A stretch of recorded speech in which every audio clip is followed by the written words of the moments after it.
Welcome to Asynchronous Programming in Rust. Now, asynchronous programming in Rust enables efficient execution of concurrent tasks, crucial for building scalable systems and applications that perform IO-bound operations like web servers or databases. Now, this video covers the core concepts of asynchronous programming in Rust, including the features, async await syntax, and the executor model with detailed examples. Now, let's look at start with features. A feature in Rust is a primitive that represents a computation that may complete at some point in the future. If you've used other programming languages, you'd probably know what I'm talking about. But unlike a blocking operation, a feature allows the current thread to continue executing other tasks while the computation is still pending. Now, let's look at a simple example of a feature. So, the way you create a feature is, let's say I want to create a function called as say hello.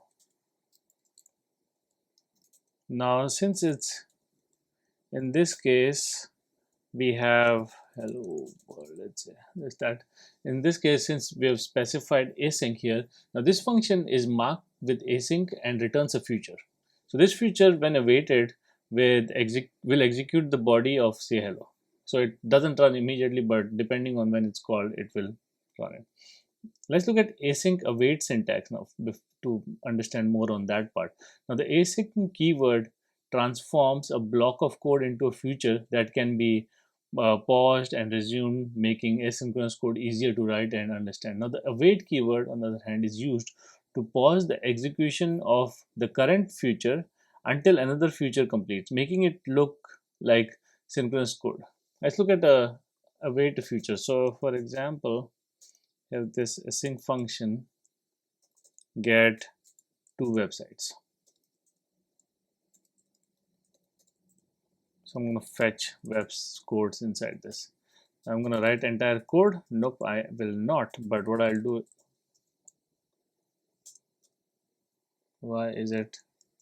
Okay, let me just do this. I'm going to get rid of this for now, so it doesn't mess up my keyboard. Feature one is fetch site, and I'm going to give, let's say, https, let's say www.google.com, and I want another one which is, let's say, bing.com. Fetch site 2. So assume that this fetch site function is an async function that fetches the site's content. Now let's await both features to complete. So what I'm going to do here is I'm going to say let result of 1 equal to feature 1 dot await. Same thing I'm going to do for 2 is I'm going to say feature 2 dot await. Now here I will go ahead and println, say site 1 response colon question mark result 1. So what this does is this runs this thing simultaneously, synchronously, and fetches the data, and as soon as it's available it will go and display it here in this particular println statements.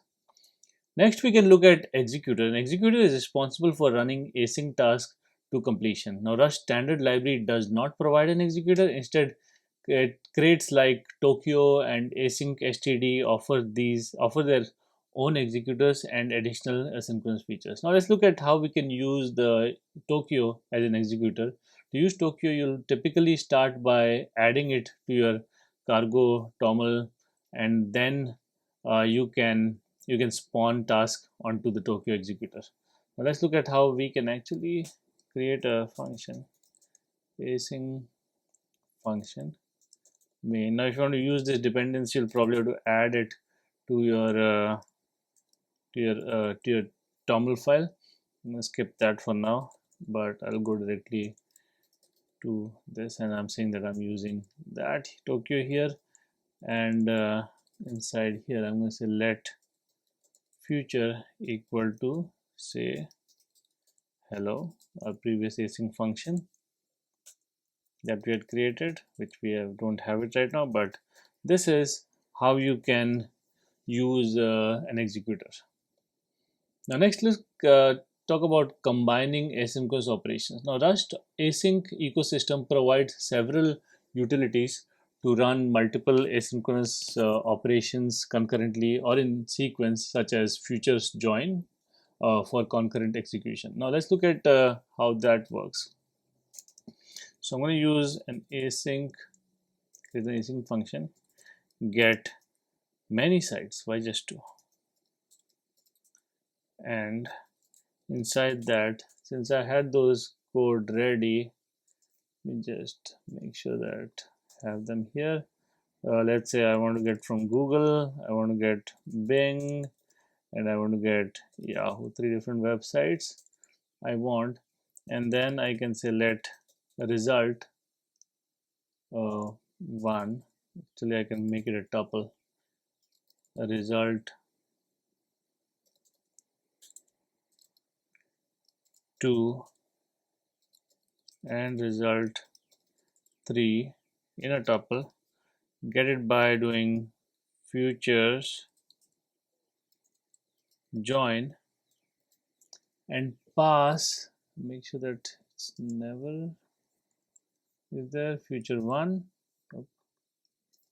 future 1, future 2, and future 3 are in here.